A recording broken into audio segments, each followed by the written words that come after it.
Nate Black jumping in. Matt, well done.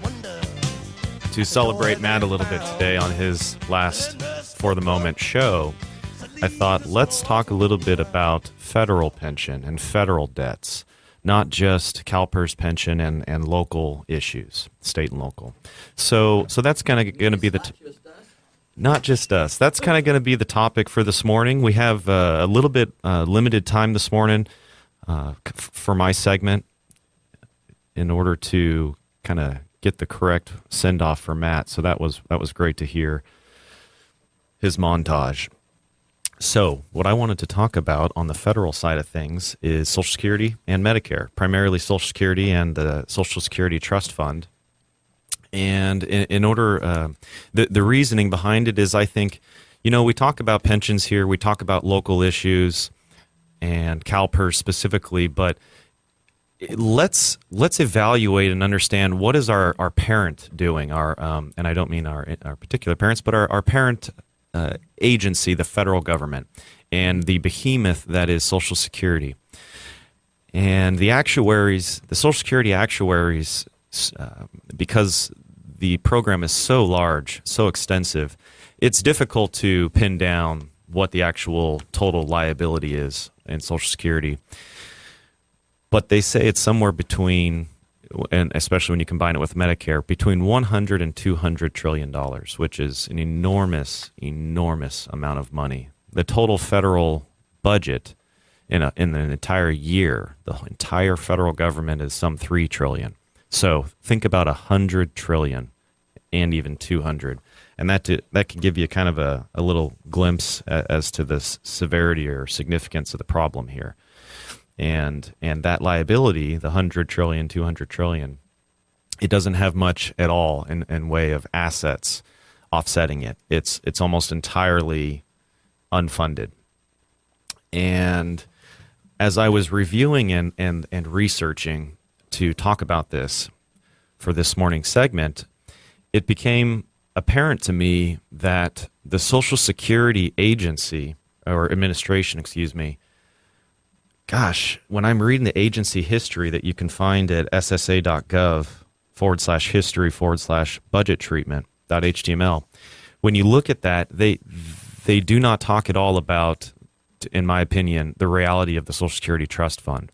They talk about how changes have been made in the past. So Lyndon Baines Johnson in 68 and 69, what he did to put the Social Security Trust Fund on budget with the rest of the federal budget. Now, he only did that a few days before he left office, and Nixon actually implemented it for him. But it's been that way it had been that way for quite some time. And then there were some changes with Reagan in '83. And then again in 93, and throughout that whole history in the workup at socialsecurity.gov, they do not even talk about the actual financing of the Social Security Trust Fund. They talk about the accounting entries, but they don't talk about the actual cash, the actual investments, for example, that may or may not be within the trust fund. So it's kind of interesting. If you look at the very last bit of this write-up, which I printed it out, it's 9 pages. So looking at the 8th of 9 pages, it says to sum it up, and it has just a real quick summary of the 4 major changes from, again, 35 when it was created to about 1990, 1993. But here's the final note from Larry DeWitt, the SSA historian's office. Quote, "Finally, just note once again that the financing procedures involving the Social Security program have not changed in any fundamental way since they were established in the original Social Security Act of 1935 and amended in 39. These changes in federal budgeting rules govern how the Social Security program is accounted for in federal budget, not how it is financed." So what does that all mean? And well, it's to say that the agency history I looked at was really only specifically talking about financing, but when you're talking about financing, it just to me is really a little bit obnoxious that there's no actual talk of the real underlying assets that are contained in the Social Security Trust Fund. So let's talk about that. What are the real underlying assets in the Social Security Trust Fund? Zero. They're not real. The assets contained in the Social Security Trust Fund are IOUs from the federal government. And that IOUs is a simple way of stating it, but what they're actually called is special issue trust bonds or special obligation bonds. Special obligation bonds, SOBs, were more ways than one. Were created in the 30s at the time of this. So they're a long time financing instrument, but this is just a wonderful write-up, I felt, from the Heritage Foundation, a foundation that I find a lot of good information from. So let's look at it. It's a little bit stale, a little bit old. It's 2004, but some of these things, they don't, as long as the laws don't change, they actually are timeless. So How the Trust Fund Operates is the title of the section I'm about to read. And there's a little bit of income tax talk here, but I'm specifically talking about Social Security because Social Security is the federal pension. Workers pay their Social Security taxes through employers. Each employer periodically sends a lump sum payment to the United States Treasury. That includes all of the income taxes and Social Security and Medicare payroll taxes paid by both the employer and its employees. The Treasury both receives the payroll taxes and income taxes and pays, and Social Security benefits and pays monthly benefits on behalf of the Social Security Administration. The money stays in the Treasury's hands until it is either paid out as Social Security benefits or otherwise spent by the government.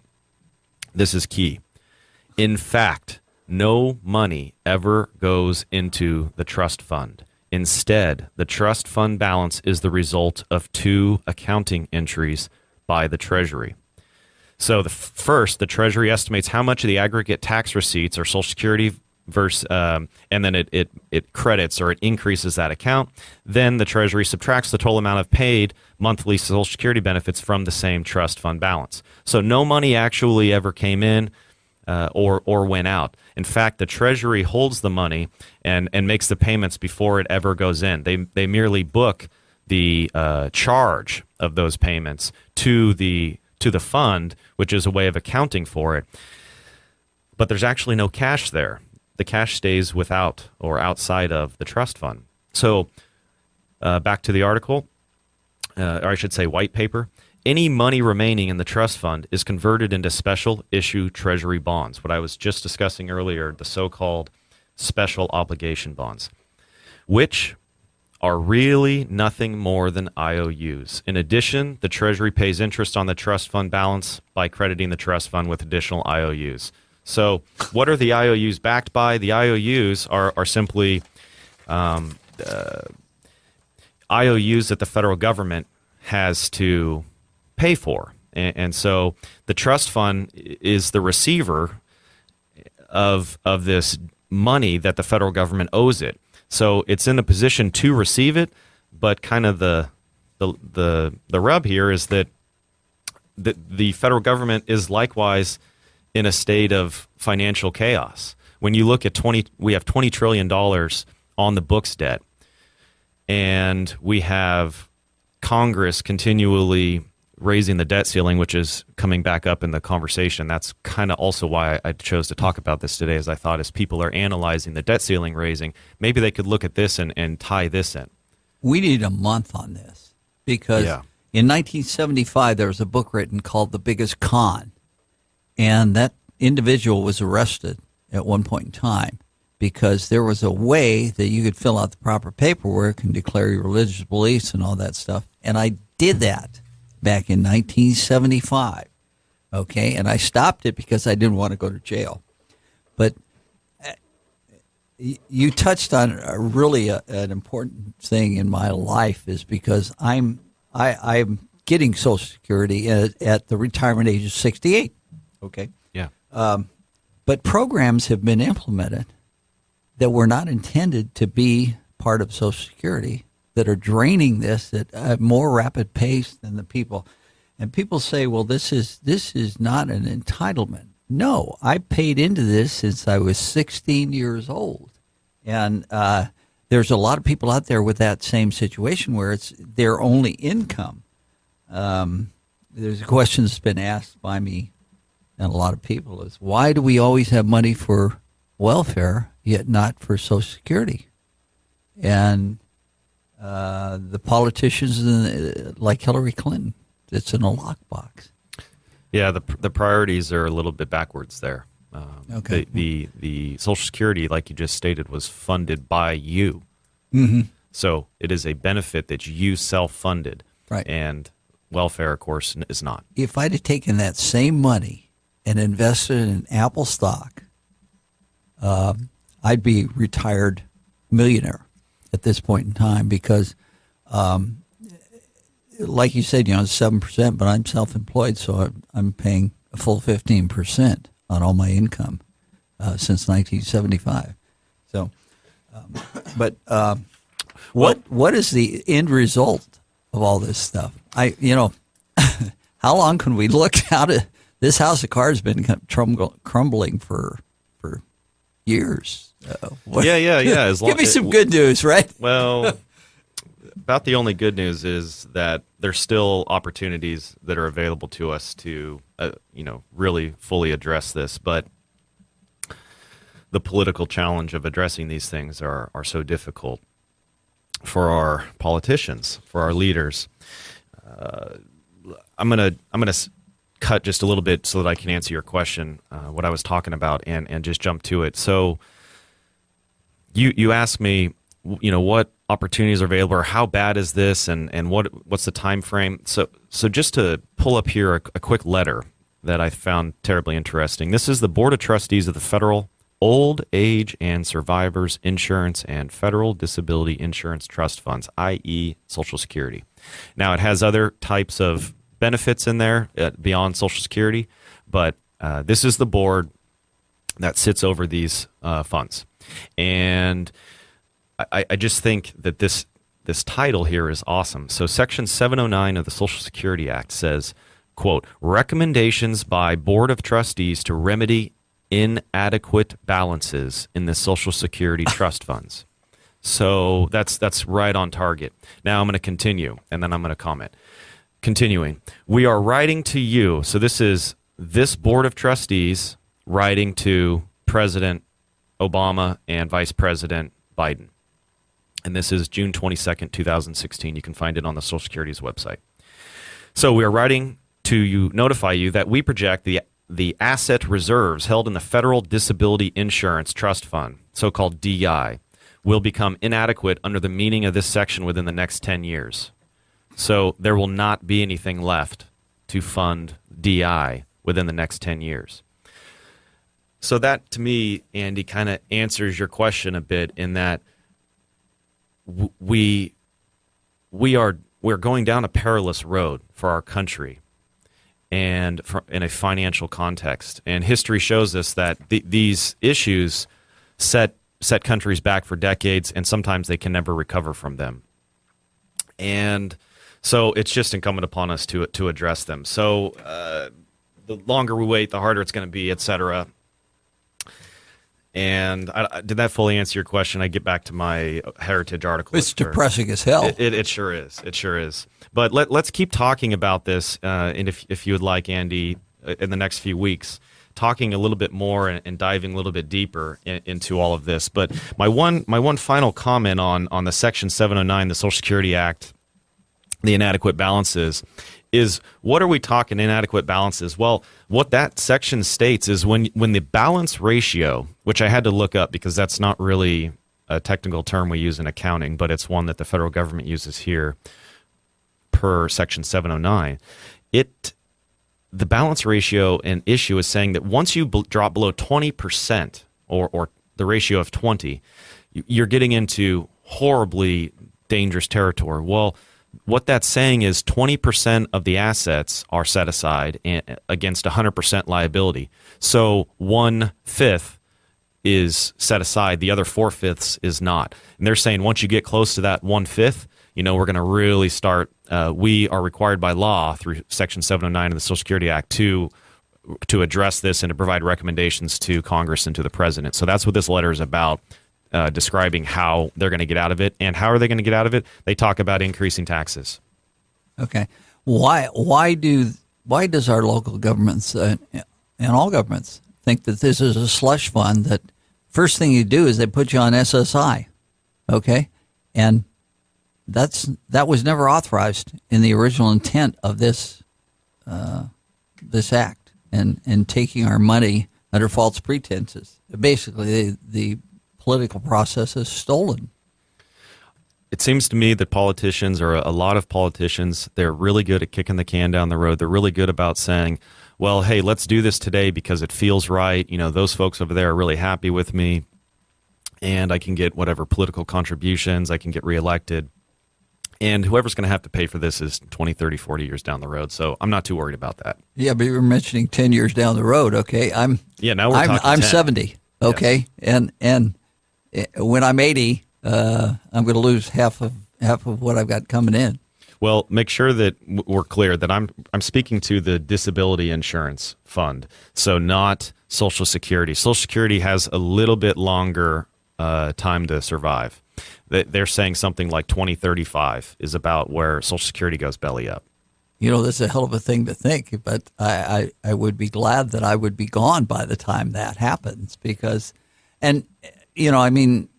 it's everything's free in America. That's the way people are coming across, and that Obama is, bringing 800,000 or 80,000 or how many new immigrants in is just burying us further, and I think he did that knowing that there was a cliff that we were driving toward. It's just he was afraid to face it. Right. Yeah, and as well maybe for votes and things. Well, I just consider it gutless by our politicians, but that wouldn't be the first time I've used that term. So. Right, and the second comment I'd like to make to your question is with regard to politicians and lacking leadership is, so the first comment was, hey, that it's something that their children or other lawmakers will have to deal with in a decade or decades down the road. The other comment is they also, I don't think, necessarily care all that much. When you look at William Christ, who we talked about at the CalPERS board chairman, and he says that quotation, it just really grinds my gears when he says, "Hey, we can't do analysis, to ad nauseum, or and he even said it kind of worse than this, but we can't do analysis ad nauseum. We can't run all these different things. We can't. That's too much to ask of our staff. No, it is not. It is really not at all too much to ask. And of the three scenarios that the chief actuary put forth, the worst case scenario that he described that would be, quote, fairly catastrophic is the scenario that we have that we came to know as reality. Well, the apathy that people are talking about is looking at this in the face. It's like you're sitting on the railroad tracks watching the train coming towards you with a big blinding light, and you got deer in the headlight look, and you're saying, well, what can I do? And I would like for you to explore, what can we do? Who's going to have enough courage to say, look, we need to do something about this, because you're going to have an armed revolt. And what we can't wait for is folks like Al Gore to solve it all for us. Here's just a quick quotation that I found a little egregious. And this is a quotation from What Happened to the $2.6 Trillion Social Security Trust Fund from Forbes.com by Merrill Matthews. And here's the real irony. This is a quotation from his article. Anytime someone has proposed personal Social Security retirement accounts as a way to ensure that people have real assets in their account without bankrupting the government or future generations, defenders of the status quo would pounce, calling such a reform, in Al Gore's words, a, quote, risky scheme, end quote. They have vociferously claim that those trust fund assets are real, and that only by having the government manage and control the accounts would seniors be guaranteed their retirement checks. So only if the government manages the trust funds will it be okay. If individuals manage their own money, that would be, Al Gore's words, risky scheme. So that's more politicians. 9 most feared words in America. I'm with the government. I'm here to help you. Okay. Yep. Well, we're going to continue this. I'd like for Nate to come back and talk about Social Security. I'll do what I can about print, about getting listeners, because you've got to pay attention, people out there. That Social Security check ain't going to keep coming in. Good luck, Matt. So.